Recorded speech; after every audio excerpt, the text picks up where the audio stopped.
The Dauntless. The debates on taxes have gone in circles and he's taking notes again. The little bits of information shows that perhaps Girdle will lose some buying power sometime soon, or the prices that go up to a Girdle piece will be made just a few tritite lower in order to get around a possible slight tax hike. It really doesn't mean much to him. Logistics purchases things in bulk, and logistics is his game, not small purchases here and there. But it is something to note. "Sir," a voice whispers, and he glances back to see Private Stream, one who is clearly not human, but he can't casually see through the Axiom disguise on him. The good private has a folder for him. "Thank you," he replies, and the contents of the folder brings a smile to his face.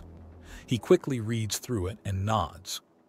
"Create a properly redacted version and deliver it to the representative of the Juvanis sector. She will want to see this." "With your compliments, sir?" Private Stream asks. "With my condolences on being proven wrong so quickly," he remarks, and Private Stream nods before rushing out of the room. This one needs a bit more training on staying in character. Thankfully, the booth was private, so the deception wasn't really seen. It wasn't hard to guess that there were anywhere between 3 to 3 dozen shorter, undaunted playing Private Stream at any one time. But it was the principle of the thing.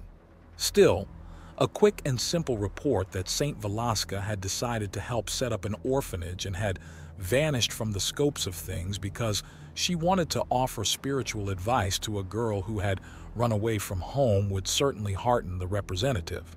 There's a sudden flicker on things, and Admiral Cistern smirks. "Drink and snack with the floor show, sir," another Private Stream says as he unfolds a small table and places down a tray with a carafe of coffee and a small plate of cookies. "Thank you, Private," he states as a recently installed hidden projector starts broadcasting.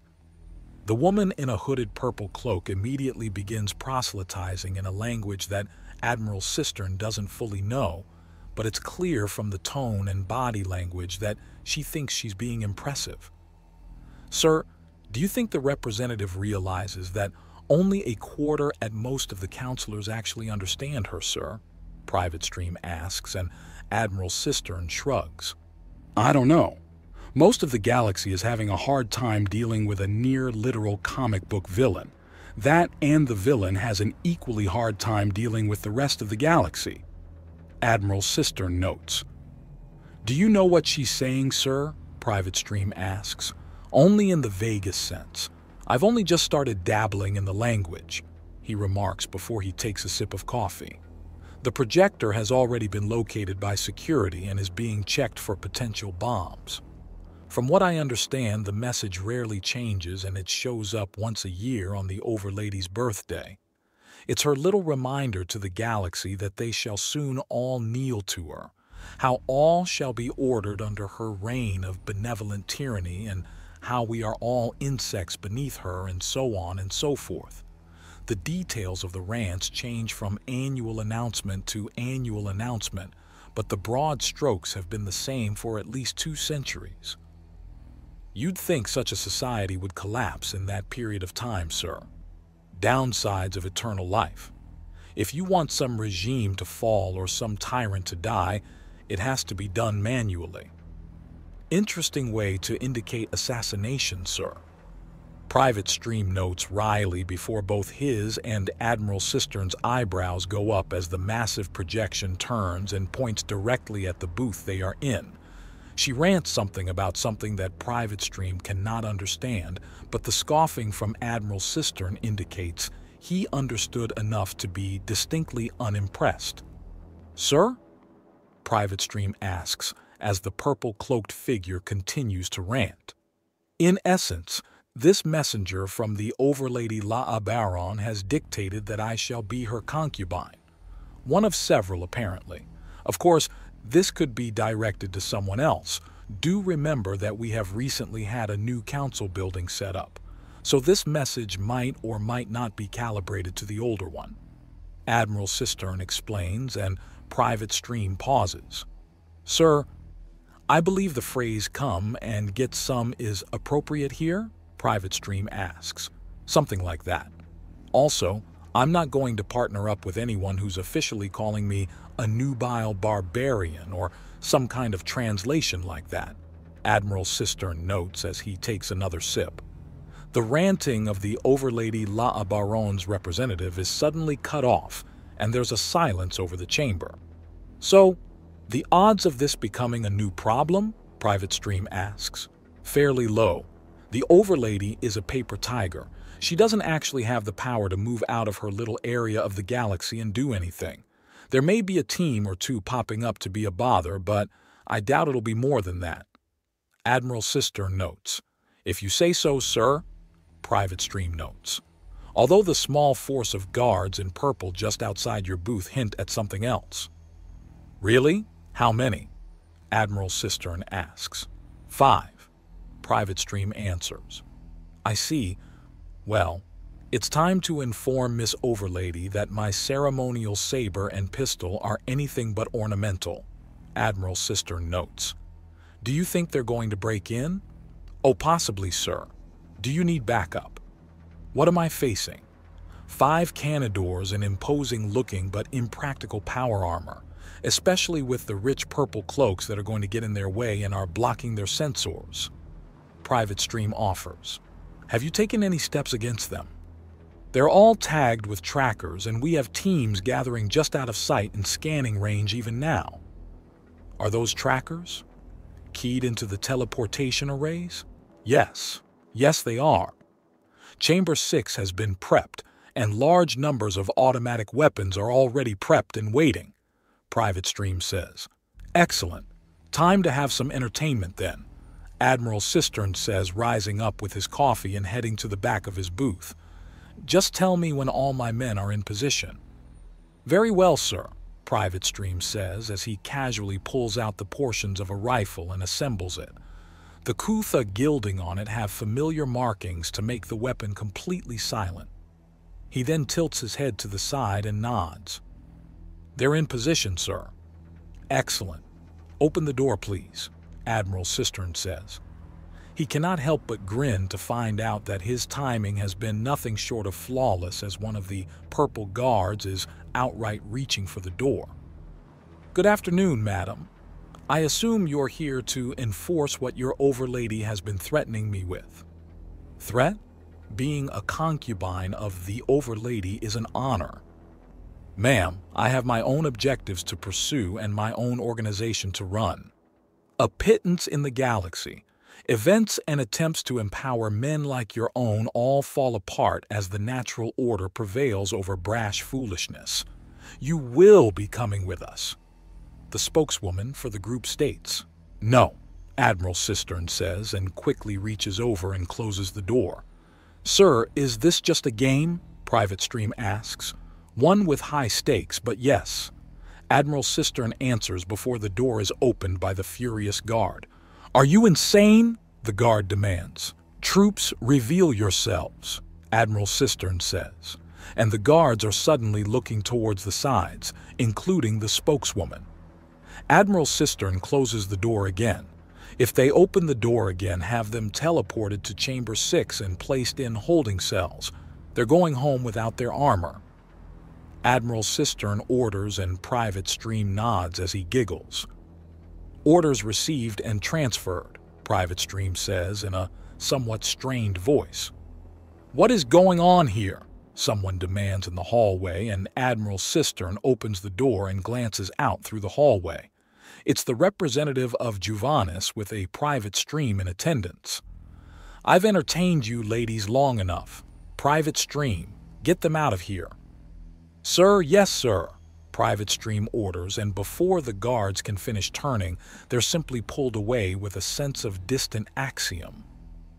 He then steps out into the considerably emptier hallway to the shock of the Juvanis representative, and the Private Stream next to her cheerfully waves at the Private Stream with Admiral Cistern and receives one of his own. Thank you for your help, gentlemen, Admiral Cistern says, and the soldiers at the corners of the room disperse quickly. What in the name of the stars just happened? Overlady La Oberon clearly didn't think her demands for my hand were something I am allowed to refuse. Yes, but what did you do to them? An excellent question. Private Stream, what's happened with our friends? Admiral Cistern asks. They've been safely subdued and are being transferred to holding cells, sir. Both Private Streams explain, and Admiral Cistern chuckles before sipping his coffee. Now then, what is it that you wanted to speak about? Admiral Cistern asks, and she seems taken aback for a moment. And in that moment, another hidden projector opens up, and a woman in spiky black armor begins her own spiel of empty threats against the Galactic Council. It's about St. Velasca. The representative begins, but she's clearly distracted by the announcement that is being quickly shut down and disabled. This is shortly followed by a scuffle in the hallways, and Admiral Cistern looks around and raises an eyebrow. The representative leans over to the open door and looks into the central chamber. Did a second overlady just announce that they will make you their concubine?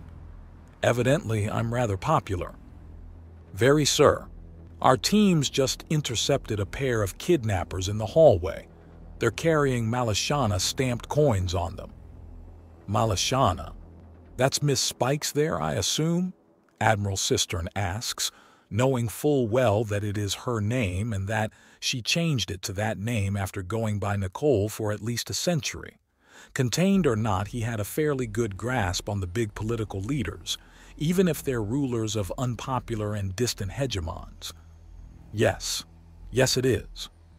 The representative states, and Admiral Cistern considers. By the by, we haven't been properly introduced. I am Admiral Garfield Cistern, the Grand Admiral of the Undaunted Military Polity, he says, holding his hand out for her to shake. She looks confused at it for a short while before taking his hand and kissing it on the wrist. I am Representative Miata Moore, she says firmly, and I thank you for informing me about the general health and activities of St. Velasca. Cultural touchstone or not, she's an enormously difficult woman to keep track of. Her constant push for charity and helping others without thought for oneself is wonderful in theory. In practice, it's exhausting to keep track of. Well, having her help set up an orphanage for young boys will no doubt soothe a lot of issues with her most recent runabout. Maybe. But the fact that the woman she's helping is currently redacted is frustrating. I'm sorry. The police on Lilb to Lelb are playing things very close to the chest until all the legal proceedings are finished with. But since I have some men near her, I can certainly pass a message if you need such a... There's the sounds of a fight nearby, and it trails off quickly. Third hegemon, sir. It's their time of year to act up and then be slapped down, Private Stream explains, and Admiral Cistern nods even as Representative Moore quickly looks around to find out where the other Private Stream went and then stares at the only remaining one and tries to determine which one he is. The price of popularity, or more likely the hegemons fighting among themselves again. If one wants you, others will want to claim you for themselves in order to force concessions from that one, or try to lord you over them like a prize. Representative Moore says, and Admiral Cistern nods. That makes sense. He notes even as a small form rushes around the corner and makes a beeline for Admiral Cistern. Ambassador Nick Tatal jumps up and grabs Admiral Cistern by the lapel and kisses him full on the lips. Mine, and you need to go through me if you want some. What? But I'm making my claim. No one gets to go at him without my say-so, the Gobi asserts. She's thanking me for helping her. We've already dealt with the crazy women trying to take me. Oh, all right then, Nikta replies as she lets go and stands between them, but doesn't seem to be hostile anymore. Perhaps we should all head back to our booths, Admiral Cistern offers. I think I'll be sticking with you for now, Ambassador Tal says, and Representative Moore grins a little. You may not follow our beliefs, Ambassador, but you certainly follow our ways. I bid you both good day, Representative Moore says before giving a slight bow and then turning to leave.